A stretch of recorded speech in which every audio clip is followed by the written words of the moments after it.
Salut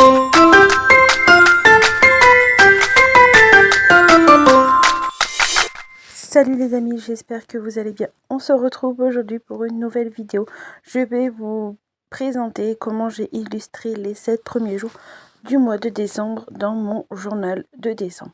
Donc c'est parti. Pour l'instant, je ne vais pas scraper une photo. Je vais tout simplement mettre en avant cette découpe que j'ai fait avec ma silhouette portrait 4. Donc je suis tout simplement venue faire un petit design sur le Silhouette Studio où je suis venue écrire le mois de décembre et j'ai alterné, j'ai mis ça sur plusieurs lignes pour faire un espèce de gros titre. J'ai découpé les lettres sur un papier rouge assez foncé et je suis venue les coller sur un fond blanc. Le papier rouge, c'est un papier rouge foncé qui vient d'un bloc de chez Action parce que je ne vais pas simplement utiliser ma collection, je vais venir l'agrémenter avec ce papier là que j'ai trouvé chez Action et qui va parfaitement bien avec ma collection pour apporter un peu une touche de paillettes dorées qu'il me manquait. Donc pour venir coller ce titre, je suis simplement venue découper un papier craft avec des sapins dorés et je vais venir coller mon titre décembre pardon, en plein milieu tout simplement. J'ai hésité avec le fait de coller ou non des embellissements. J'ai longuement cherché, hésité, mais au final je me suis dit que le laisser tel quel, c'était plutôt pas mal. Et j'ai fait ma première page. Donc, quand je fais mon journal de décembre, j'alterne en général les pages scrappées, les pages avec photo ou les pages sans photo. J'essaie vraiment d'apporter un peu d'harmonie dans tout ça.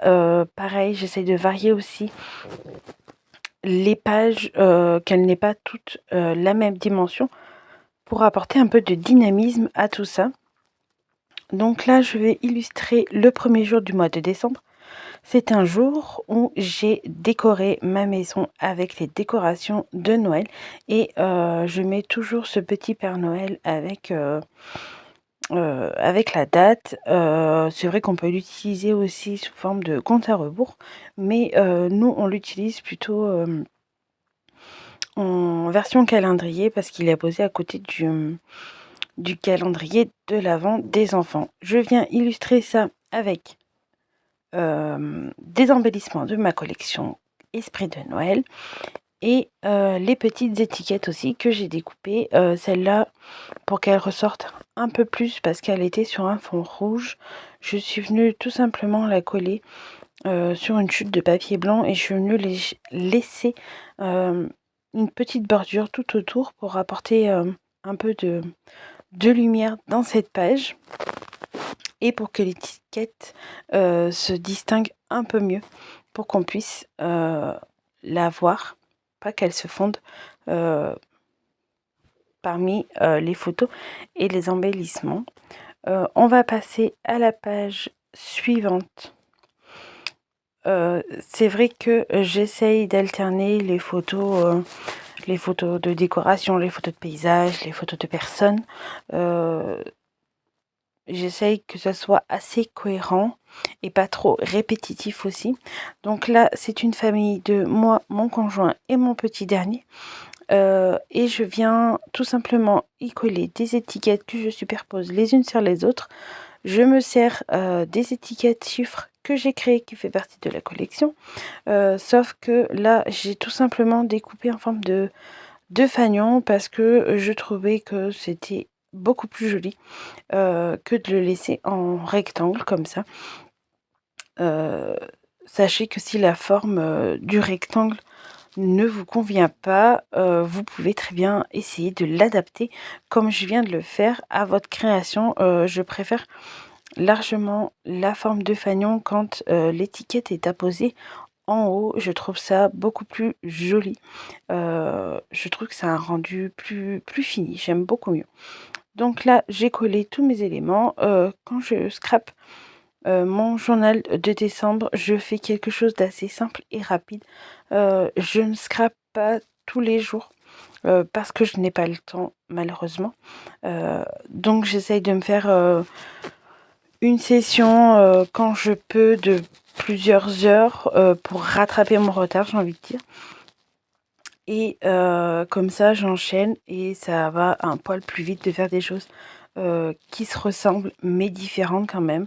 Je veux pas que ça soit monotone. J'essaie d'apporter quand même un peu de dynamisme dans tout ça et de rester cohérente. Donc là, pareil, je refais la même chose que la page précédente, si ce n'est que ma photo n'a pas de papier de fond en fait. Je l'ai imprimée en grand. Et comme ça, je viens coller les embellissements dessus ma photo, ça ne me pose aucun problème. Si la photo le permet, n'hésitez pas à le faire. Ça vous fera un rendu totalement différent.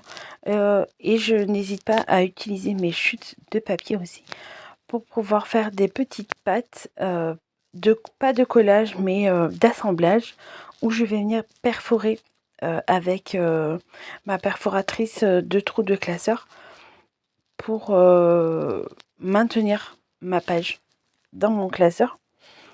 Comme ça, vous voyez, je n'ai pas percé à même la photo. C'est vrai que des fois, c'est pas dérangeant. Mais là, je voulais vraiment garder l'entièreté de la photo. Donc, j'ai préféré rajouter une petite patte d'assemblage. Et de toute façon, j'avais une chute qui correspondait parfaitement à la taille.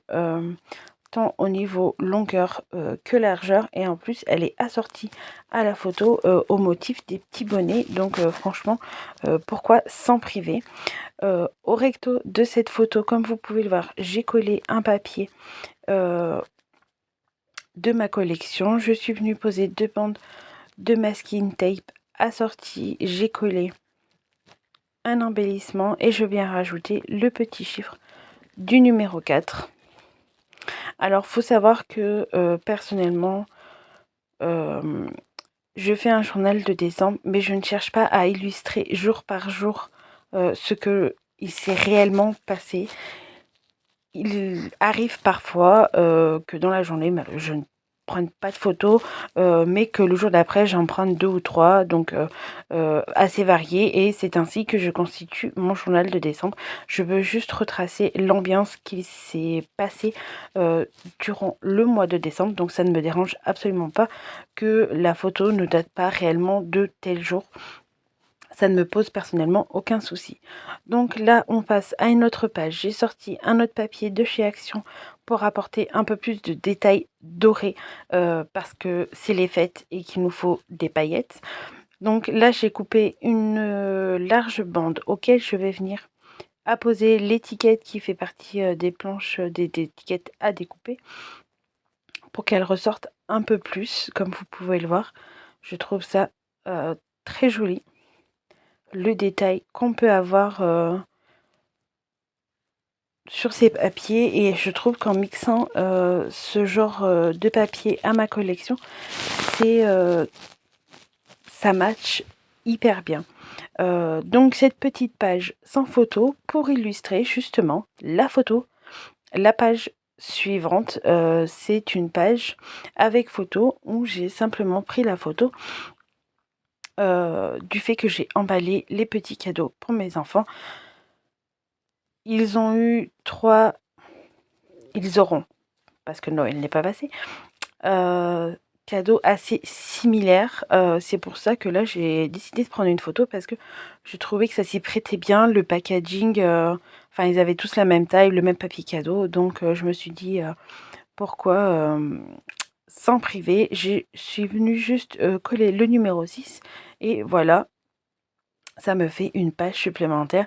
Là, par exemple, cette photo n'a pas été prise le jour 6, mais comme je n'avais rien, je suis venue tout simplement l'illustrer ainsi, et ça me dérange pas du tout. Ça me rappelle juste simplement que durant le mois de décembre, j'ai pris cette photo. Est-ce qu'on est vraiment à cheval de savoir si elle a été prise le 6 ou le 7? Personnellement, ça ne me dérange pas. Au verso de cette photo, je vais venir coller un papier pour illustrer les photos d'après. Il me semble, si je ne dis pas de bêtises, parce que j'ai fait un plan serré et que vous ne voyez strictement rien, que j'ai pris un papier à motif de ma collection et il me semble qu'il s'agit de celui avec les pains d'épices. Si je dis pas de bêtises, je sais pas pourquoi j'ai fait un plan aussi serré de ce côté-là. J'ai dû me tromper. Je suis bien perforé donc ma page avec la perforatrice de trou. Vous n'avez pas vu la page d'avant, mais je vous ferai un petit récap après. Donc là, oui, c'est bien le papier avec les motifs à pain d'épices pour venir illustrer cette petite photo qu'on avait fait avec ma fille des biscuits, des petits sablés de Noël. Et je trouvais que cette petite page à motif de petits biscuits s'y prêtait amplement. J'ai longuement hésité à savoir comment illustrer cette page. Je ne savais pas si je scrapais sur un papier blanc ou sur le papier à motif. Enfin bref, elle m'a posé un peu du fil à retordre cette page.